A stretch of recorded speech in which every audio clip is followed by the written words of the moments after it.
Hermann Park is about to celebrate its 100th birthday. And how do you celebrate a centennial? You know, Rice has celebrated their centennial, but here in Houston we haven't had a lot to celebrate yet. So you start thinking about what will make it really fun and memorable. So part of our centennial celebrations, we have an Art in the Park program where we're bringing 8 works of public art to Hermann Park. And what makes public art so special in a place like a park is that it helps you look at the park in a different way, but it also exposes a lot of people who may not be comfortable necessarily going to museums to have a chance to experience public art out in a setting that's very comfortable and warm and friendly. We formed a committee of curators and art professionals to help us pick the art, and we wanted artists that had national and international renown for their work.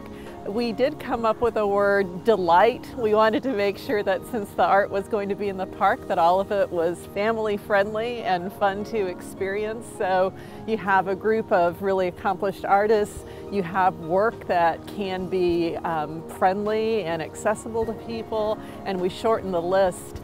Because we are also limited in our budget, we had to fundraise 100% for the project. A lot of the pieces we needed to borrow, so then you need to find artists that have works that are large scale, that will look great in the park, but also can be on loan out to the public for a year during the centennial.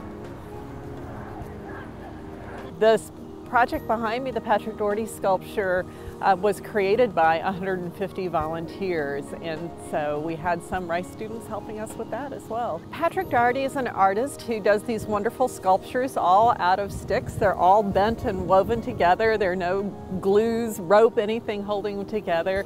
It's a very interesting process because he comes out on site, picks an area that he thinks would be a wonderful place to build a sculpture, but he doesn't do a design. He waits until he goes out with the volunteers and they harvest all the saplings. Then they come on site when he takes a look at the material, and he'll take garden hoses and extension cords and this and that to lay out on the ground. And the first day they put these big upright, they looked almost like trees that they planted 2 feet in the ground.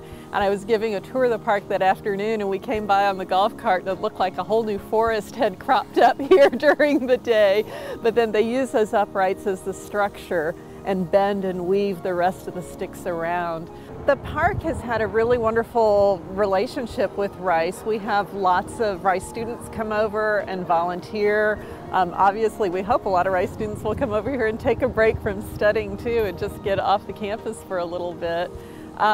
There will be lots of celebrations in Hermann Park this year, so we hope that everybody will come across the street. We'll be having a kite festival, and the Port of Houston will be 100 years this year too, so we're going to have a bike ride from the park to the ship channel, to Brady's Landing on the ship channel. That will be a lot of fun, and we hope people will join us for all the things happening in the park this year.